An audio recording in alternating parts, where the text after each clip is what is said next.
Good evening बच्चों। देखो बच्चों, अपने ज्योग्राफी की जो फर्स्ट बुक है मानव भूगोल के मूल सिद्धांत, यह बुक अपने पढ़ रहे थे और इस बुक में अपने जो अंतिम चैप्टर था मानव बस्ती, इसकी चर्चा अपने कर रहे थे। लास्ट क्लास जो थी भैया उसमें अपने बात की थी मानव बस्तियों में जो पहला प्रकार था ग्रामीण बस्तियां, उनके ऊपर अपने चर्चा कर चुके हैं। मतलब जो गांव में जो बस्तियां होती है वो कौन सी होगी, ग्रामीण बस्तियां।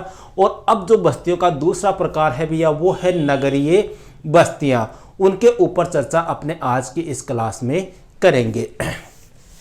तो अब देखो भैया यहाँ पर सबसे पहले तो आपको ये ध्यान रखना है कि विश्व में जो सबसे पहले नगरीय बस्ती बसाई गई थी या विश्व का जो सबसे पहला नगर था वो कौन सा था। तो ध्यान रखना भैया 1810 ईस्वी में कौन सा नगर है, अपने लंदन। यह विश्व की पहली नगरीय बस्ती मानी जाती है। ठीक है, सबसे पहली, ये अपने 1 नंबर का क्वेश्चन है, कई बार अपने पूछा जाता है। सन 1800 में भैया 3% जनसंख्या जो है वो विश्व में कहाँ रहती थी, नगरों में रहती थी। मतलब 1800 ईस्वी तक मात्र 3% लोग जो है वो कहाँ रहते थे, नगरों में रहते थे। बाकी 97% जो जनसंख्या है वो लगभग गांव में निवास करती थी। लेकिन धीरे धीरे भैया बेहतर सुख सुविधा, बेहतर भौतिक सुविधा, शिक्षा, चिकित्सा, रोजगार, इनकी तलाश में जो है वो लोग धीरे धीरे नगरों की ओर आने लग गए। और 2017 ईस्वी में यही जो 3% वाला आंकड़ा था वही कितने परसेंट पर पहुंच गया, 54% पर। कब, 2017 में। और वर्तमान समय की बात करें तो भैया विश्व में लगभग 60% से ऊपर जो लोग हैं वो कहाँ निवास करते हैं, नगरों में निवास करते हैं। तो अपने को ज्यादा नहीं ध्यान रखना है 1800 में कितने परसेंट लोग, 3%। जबकि 2017 अपने बुक के अकॉर्डिंग चर्चा कर रहे हैं भैया 2017 के अकॉर्डिंग कितने परसेंट लोग नगरों में रहते थे, 54% लोग नगरों में निवास करते थे। अब बात करते हैं भैया जो नगरीय बस्तियां हैं उन बस्तियों का वर्गीकरण या प्रकार। मतलब नगरीय बस्तियां कितने प्रकार की होती है, किन आधारों पर नगरीय बस्तियों को कितने भागों में बांटा गया है।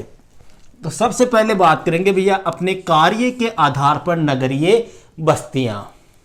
कार्य के आधार पर या व्यवसाय के आधार पर जो नगरीय बस्तियां होती है वो कितने प्रकार की होती है। जैसे अपने ग्रामीण बस्तियों की चर्चा की थी ना, वैसे ही अपने किन की चर्चा करेंगे, नगरीय बस्तियों की चर्चा करेंगे। या कार्य के आधार पर जो नगरीय बस्तियां हैं उनमें पहला जो प्रकार आता है वो है प्रशासनिक नगर। मतलब कार्य के आधार पर जो नगर होते हैं वो कितने प्रकार के होते हैं, तो उनमें भैया पहला जो प्रकार आ रहा है वो कौन सा आ रहा है, प्रशासनिक नगर। प्रशासनिक नगर किसे कहेंगे भैया, ये जो नगर होते हैं वो किसी देश की क्या होते हैं, राजधानी होते हैं। जैसे अपने बात करें भारत की राजधानी कौन सी है, दिल्ली है, तो नई दिल्ली भारत का क्या हो गया भैया, प्रशासनिक नगर हो गया। चीन की राजधानी बीजिंग है, ठीक है। ऑस्ट्रेलिया की राजधानी कैनबेरा है। इथोपिया की राजधानी जो है भैया अपने ये अदीस अबाबा है। तो ये सब क्या है, यहाँ के प्रशासनिक नगर है। तो प्रशासनिक नगर कौन से हो गए, जो किसी देश की राजधानी होते हैं और जहां प्रशासनिक कार्यालय होते हैं। मतलब प्रशासनिक गतिविधि से संबंधित जो दफ्तर होते हैं वो वहीं पर होते हैं। जैसे अपने केंद्र सरकार जो है वो कहाँ से रहकर कार्य करती है भैया, दिल्ली से रहती है। लगभग कार्यालय कहाँ पर है, दिल्ली में है, ठीक है। जैसे बात करें अपने भैया नई दिल्ली, नई दिल्ली किसकी राजधानी है, अपने भारत की राजधानी है। कैनबेरा, कैनबेरा किसकी है भैया, ऑस्ट्रेलिया की है। बीजिंग है, बीजिंग अपने चीन की हो गई। अदीस अबाबा, अदीस अबाबा किसकी राजधानी है, अपने इथोपिया की राजधानी है, ठीक है। वाशिंगटन है वो अपने अमेरिका की। तो ये कुछ क्या है भैया, प्रशासनिक नगर है। अपने केवल उन्हीं प्रशासनिक नगरों की बातें कर रहे हैं जो आपके बुक में दिए हुए हैं। बाकी और भी बहुत सारे प्रशासनिक नगर जितने भी, कहने का मतलब है जिस देश की जो राजधानी है जहां से प्रशासनिक गतिविधियों का संचालन होता है वो नगर क्या कहलाएंगे, प्रशासनिक नगर, ठीक है।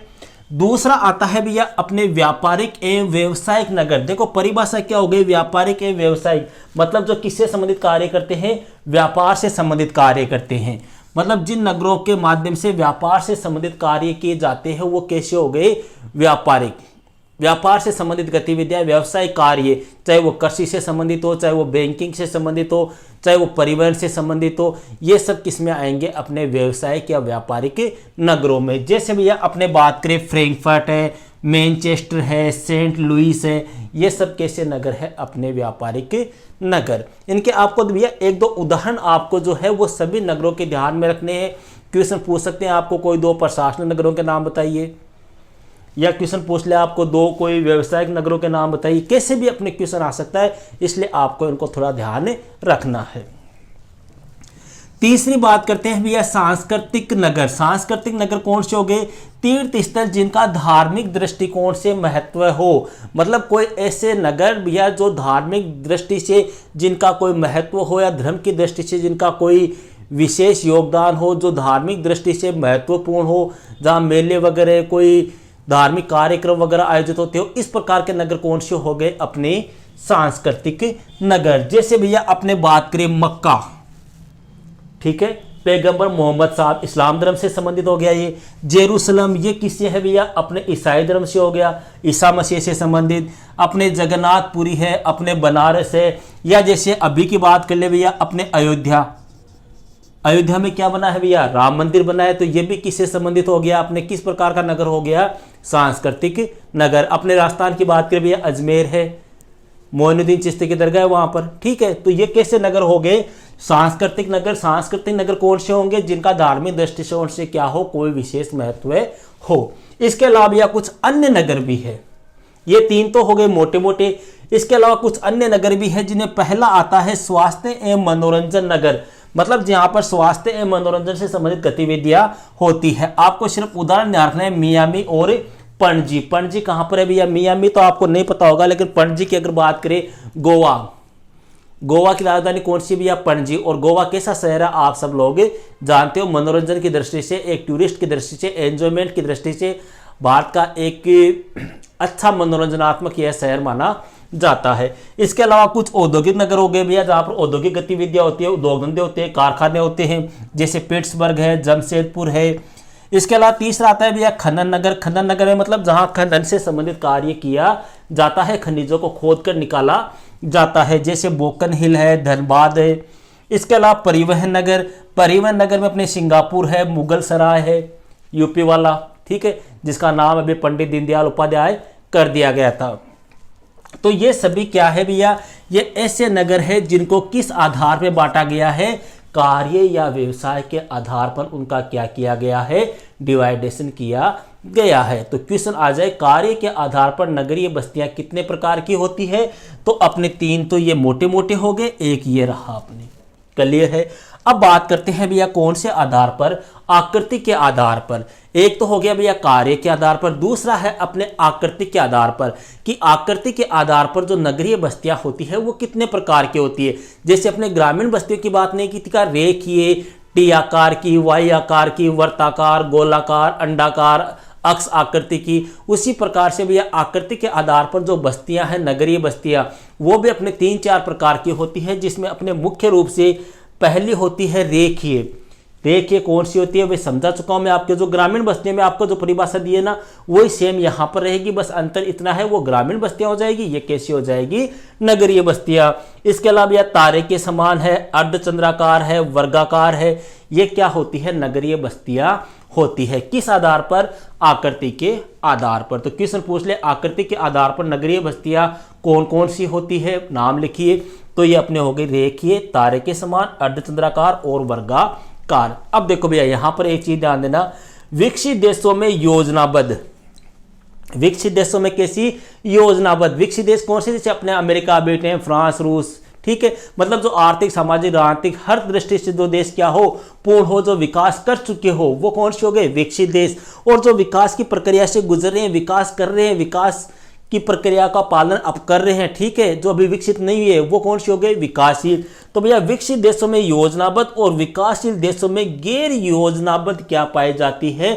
नगरीय बस्तियां पाई जाती है। अब योजनाबद्ध और गैर योजनाबद्ध का मतलब, योजनाबद्ध का मतलब एक सिस्टमेटिक ढंग से, एक प्लानिंग के तहत, एक योजना के तहत, नियोजन की प्रक्रिया के तहत, ठीक है। आप इसे कई बड़ी सिटियों में देखो भैया, घर जो होते हैं उन घरों की जो हाइट है वो सभी की लगभग सेम होती है, सभी की जो डिजाइन वगैरह होती है वो सेम होती है, सभी की जो बाहर की ऊंचाई वगैरह होती है वो भी लगभग सेम होती है, ठीक है। दरवाजे जो होते हैं वो सेम होते हैं। तो ये क्या है भैया, योजनाबद्ध शहर हो गए, ठीक है। अब यहाँ पर अपने 2-3 योजनाबद्ध या नियोजित नगरों की अपने बात करेंगे भैया, जो आपकी बुक में दिए हुए हैं उनकी चर्चा करते हैं। उनमें से एक तो है अपने अदीस अबाबा और दूसरा है भैया कैनबेरा। हालांकि अपने भारत का भी एक शहर है जो नियोजित श्रेणी में आता है या योजनाबद्ध नगरों की श्रेणी में आता है, वह कौन सा है, अपने चंडीगढ़। लेकिन अपने यहाँ पर बुक के अकॉर्डिंग आपके 2 ही शहर दिए हुए हैं। चंडीगढ़ आपको पता है भैया पंजाब और हरियाणा की राजधानी है, और साथ ही साथ में क्या है, एक केंद्र शासित प्रदेश भी है। बड़ा एक प्रकार से देखिए तो बड़ा ही अच्छा नगर है, देखने लायक नगर है। यहाँ पर अपने बात करेंगे भैया कौन से 2 नगरों की, अदीस अबाबा और कैनबेरा। यहाँ पर क्वेश्चन पूछ लिया आपको कि कोई 2 नियोजित शहरों का उल्लेख कीजिए जो योजनाबद्ध तरीके से बसाए गए हैं। तो 2 कौन से हो गए अपने नगर, अदीस अबाबा और कैनबेरा। अब अदीस अबाबा क्या है, कहाँ है, कैसे बसाया, इनकी अपने चर्चा करते हैं। देखो भैया अदीस अबाबा, अदीस जो है इसका अर्थ होता है नया, अबाबा का अर्थ होता है भैया पुष्प, इसलिए अदीस अबाबा को अपने नया पुष्प भी कहा जाता है। फर्स्ट बात, इसकी स्थापना जो है वो कब हुई थी, 1878 ईस्वी में। यह कहाँ की राजधानी है भैया, इथोपिया की राजधानी है। अदीस अबाबा जो है वो कहाँ की राजधानी है, इथोपिया की राजधानी है। 1878 ईस्वी में इसकी स्थापना हुई थी। अदीस का अर्थ होता है नया, अबाबा का अर्थ होता है पुष्प अर्थात नया पुष्प। इसकी अन्य खास बातें देखिए तो भैया यह पर्वतीय घाटी की जो स्थलाकृति होती है या पर्वतों की जो घाटियां होती है भैया, वहां पर जो समतल मैदान होता है वहां पर यह बसा हुआ है। इसमें भैया देखो प्रमुख 2-3 जगह का आपको ध्यान रखना है। एक तो है जिबूती, यह क्या है, अदीस अबाबा रेल मार्ग का अंतिम स्टेशन है। छोटा क्वेश्चन पूछ ले कि अदीस अबाबा रेल मार्ग का सबसे अंतिम रेलवे स्टेशन कौन सा है, तो क्या नाम हो गया, जिबूती। अगला क्वेश्चन पूछ ले भैया अदीस अबाबा का नवीनतम हवाई अड्डा कौन सा है, तो वह कौन सा है, अपने बोले। और तीसरा क्वेश्चन है भैया अदीस अबाबा का एक विकसित बाजार जो है उसका क्या नाम है, तो वह क्या है, मरकोटा। तो अदीस अबाबा क्या है भैया, इथोपिया की एक राजधानी है जिसका अर्थ होता है नया पुष्प। इसकी स्थापना 1878 ईस्वी में की गई। यह पर्वतीय घाटी की स्थलाकृतियों में बसा हुआ है और कैसा नगर है, एक योजनाबद्ध और नियोजित नगरों की श्रेणी में आता है। दूसरा अपने बुक में दिया हुआ है भैया कैनबेरा। कैनबेरा का अर्थ होता है भैया उद्यान नगर।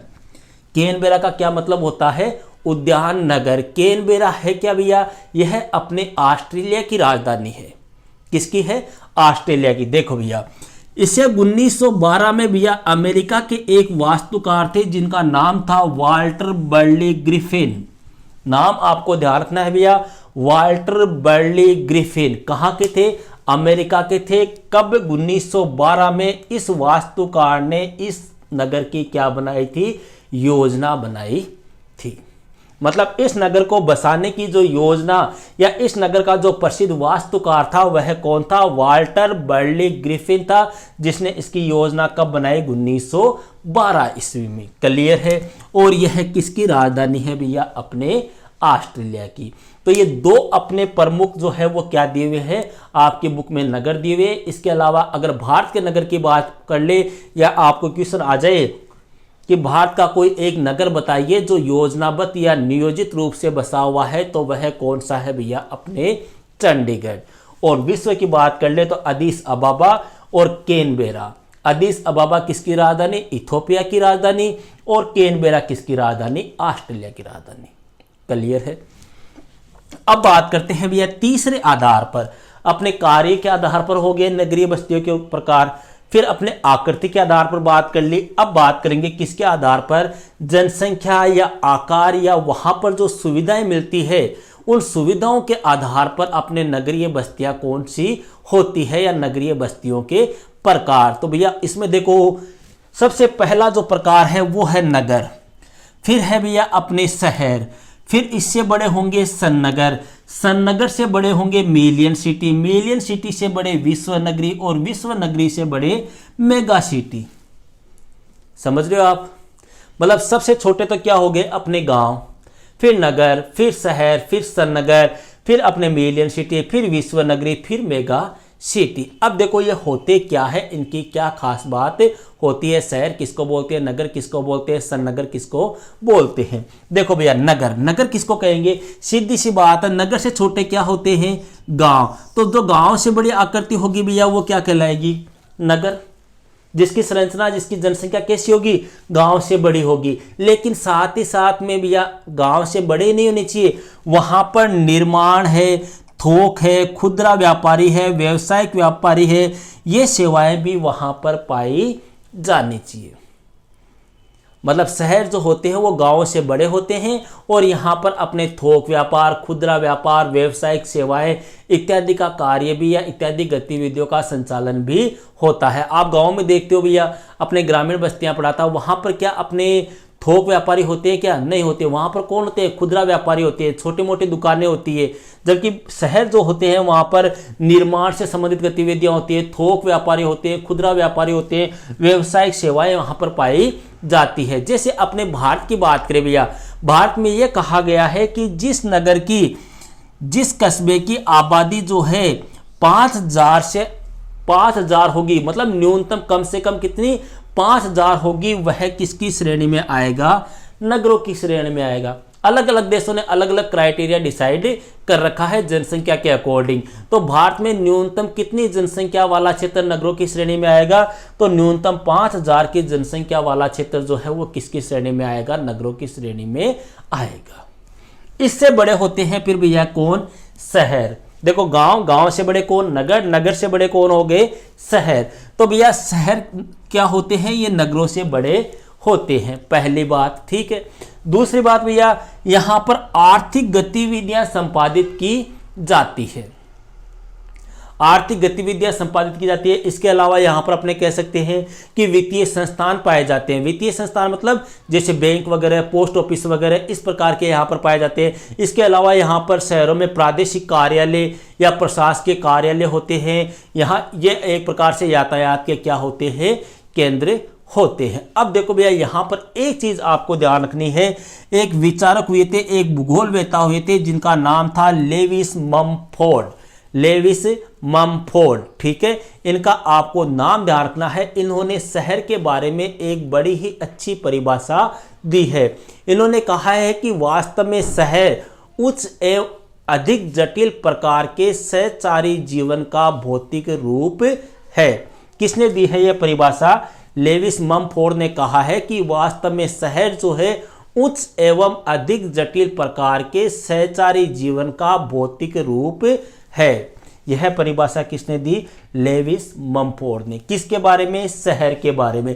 शहर क्या होते हैं, नगर से बड़े होते हैं, आर्थिक गतिविधियां यहाँ पर संपादित होती है, यहाँ पर वित्तीय संस्थान पाए जाते हैं, यहाँ पर प्रादेशिक प्रशासकीय कार्यालय होते हैं, यहाँ पर यातायात के केंद्र होते हैं, ठीक है। इसके बाद में आते हैं भैया अपने सन्नगर।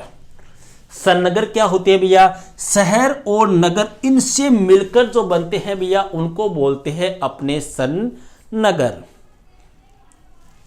शहर और नगर के मिलने से। तो देखो भैया इस शब्द का प्रयोग, कौन से शब्द का प्रयोग, सन्नगर जो शब्द है, इस शब्द का सबसे पहले प्रयोग जो है वो 1915 ईस्वी में पैट्रिक गिडीज ने किया था। ये नाम आपको ध्यान रखना है। सन्नगर शब्द का सबसे पहले प्रयोग किसने किया था, पैट्रिक गिडीज ने किया था। क्लियर है। सन्नगर कौन से होते हैं भैया, शहर प्लस नगरों के मिलने से क्या बनते हैं, सन्नगर बनते हैं। जैसे भैया अपने सन्नगरों की बात करें विश्व में तो आपके लंदन है, अपने मैनचेस्टर है, अपने शिकागो है, अपने टोक्यो है, ये सब क्या है, सन्नगरों की श्रेणी में आते हैं। अब बात करते हैं किसकी, अपने मिलियन सिटी की। मिलियन सिटी का मतलब, मिलियन मतलब सीधा सा ध्यान रख लो भैया, जिसकी जनसंख्या कितनी हो, 1 मिलियन। जहां की जनसंख्या कम से कम कितनी हो, 1 मिलियन हो। 1 मिलियन का मतलब कितना हो गया, 10 लाख। मतलब जिसकी आबादी 10 लाख से ज्यादा हो वह क्या कहलाएंगे भैया, मिलियन सिटी कहलाएंगे। तो जनसंख्या कितनी, 10 लाख से अधिक। कई बार देखो क्या होता है, आपको क्वेश्चन दे दे विकल्प वाला आपने कि मिलियन सिटी होते हैं जिनकी आबादी ब्रैकेट में दे दे आपको 20 लाख से अधिक, 30 लाख से अधिक, 40 लाख से अधिक या 1 मिलियन से अधिक। अब बताओ क्या करोगे, तो वहां पे कंफ्यूज मत हो जाना, 10 लाख बोल दो या 1 मिलियन बोल दो भैया, एक ही बात है। क्लियर है। अपने देखो भैया, विश्व का पहला जो मिलियन सिटी बना था वो कौन सा बना था, लंदन बना था। कब, 1800 में। मतलब विश्व में सबसे पहले 1 मिलियन जनसंख्या या 10 लाख जनसंख्या जो हुई थी वह कौन से शहर की हुई थी, लंदन की हुई थी। तो पहला मिलियन सिटी कौन सा हो गया, अपने लंदन। फिर 1850 में कौन सा बना था भैया, पेरिस। 1860 में कौन सा बन गया, अपने न्यूयॉर्क।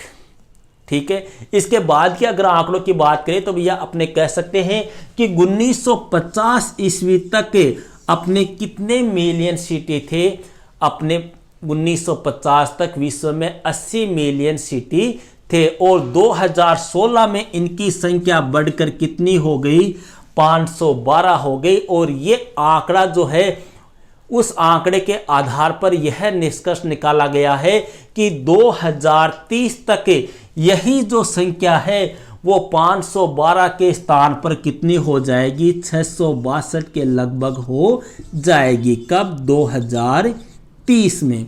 अब देखो यहां पर क्वेश्चन आपको क्या पूछते हैं। पहला क्वेश्चन तो ये आ गया कि मिलियन सिटी की जनसंख्या कितनी होनी चाहिए। दूसरा क्वेश्चन आ गया भैया, विश्व का पहला मिलियन सिटी कौन सा है। पेरिस मिलियन सिटी कब बना, लंदन मिलियन सिटी कब बना।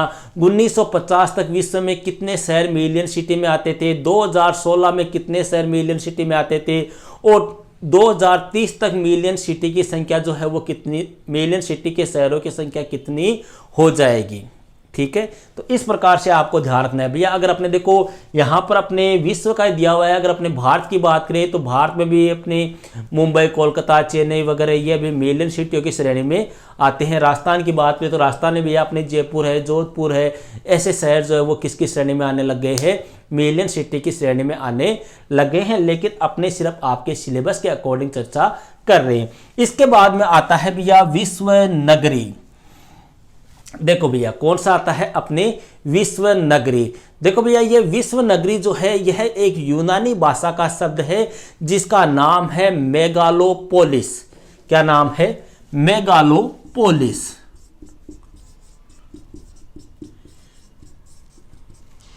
किस भाषा का शब्द है, यह है यूनानी भाषा का। ठीक है। तो विश्व नगरी जो है वो यूनानी भाषा का एक शब्द है जिसका नाम है मेगालोपोलिस, इससे बना है, जिसका अर्थ होता है भैया अपने विशाल नगर।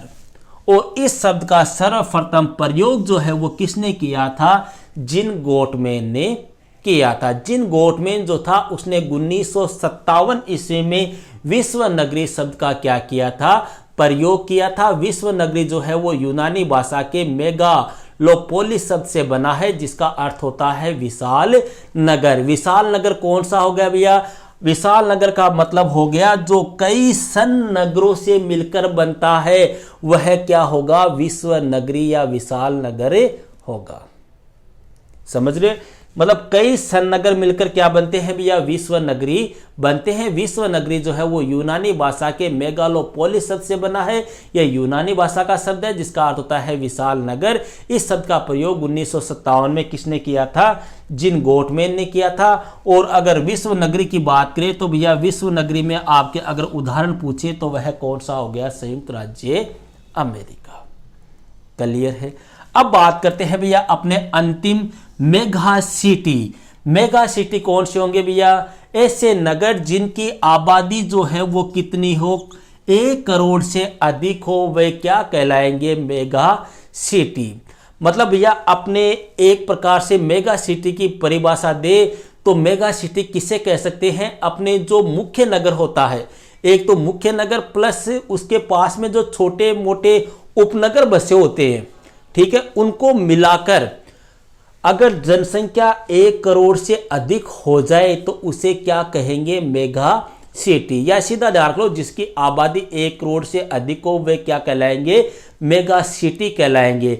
भैया अपने विश्व में बात करें तो सबसे पहले जो मेगा सिटी बनी थी वह कौन सी बनी थी? न्यूयॉर्क बनी थी, जो कब बनी थी? 1950 में। विश्व का पहला मेगा सिटी कौन सा? न्यूयॉर्क। कब? 1950 में। अब यहां पर अगर क्वेश्चन पूछ ले कि भारत के कोई 2 या 3 या 4 शहरों के या नगरों के नाम बताइए जो कौन सी कैटेगरी में आते हैं? मेगा सिटी की कैटेगरी में आते हैं। तो भैया अपने 4 प्रमुख जो नगर है, दिल्ली, मुंबई, कोलकाता, चेन्नई, इसके अलावा भैया अपने बेंगलुरु भी अपने कह सकते हैं कि वो भी किसकी कैटेगरी में आता है? मेगा सिटी की कैटेगरी में आता है। ठीक है, तो ये क्या है भैया? अपने जनसंख्या, आकार या उपलब्ध सुविधाओं के आधार पर नगरों के प्रकार है। आज की क्लास में इतना ही। अब इस चैप्टर से संबंधित अपने 2-3 टॉपिक और शेष रहे हैं जिनकी चर्चा अपने नेक्स्ट वीडियो में करेंगे। ओके भैया, दैट्स ऑल।